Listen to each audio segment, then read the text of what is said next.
In her brief time in the political limelight, Congresswoman Alexandria Ocasio-Cortez has said a lot of interesting stuff. Here's one thing she said.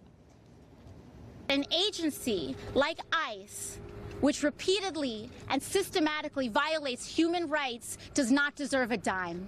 That's right. The world is going to end in 12 years if we don't address climate change. This is the war. This is our World War II. I think that there's a lot of people more concerned about being precisely, factually, and semantically correct than about being morally right. So not only dumb and totally ignorant of everything, but utterly self-assured. If there were a clinical exam for self-esteem, she'd be in the 100th percentile. How do people get like that? Is it our education system? Is it high schools? Is it colleges? We wanted to talk to someone on the front lines of this who might know the answer. Nicholas Giordano is a professor of political science at Suffolk Community College, and he joins us tonight. Professor, thanks very much for coming on. Hi, Tom. So there's a certain recognizable syndrome here where the people who know the least are the most self-confident. Where does that come from? Well, it's the lack of critical thinking that exists. It's the superficial arguments they make that are completely unrealistic. If you look at the Green New Deal, it's incomprehensible, and when you're looking at it, she says the world's going to end in 12 years. So if we go with this plan and have to rebuild every building, it took us 13 years just to build the Freedom Tower, for instance. 6 years to build the Tappan Zee Bridge. Imagine having to do every single building in the United States up to new codes.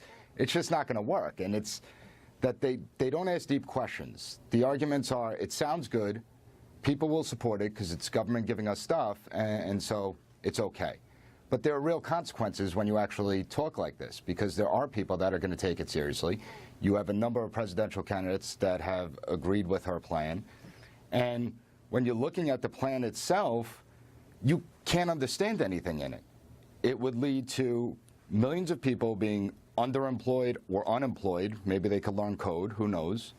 It would lead to unconstitutional state violations because state and local governments are in charge of building codes. And so my question to her would be, has she read the Constitution, knows about the 10th Amendment and state rights? No, but you heard, wait, but I think this is a fundamental misunderstanding. You heard her say what matters is that she's a really good person and you're not.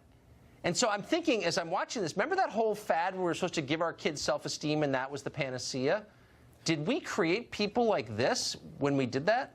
Well, we did. Two things. The motto of the customer is always right created an entitlement culture, and then our children are precious also created the entitlement culture where everyone gets the trophy.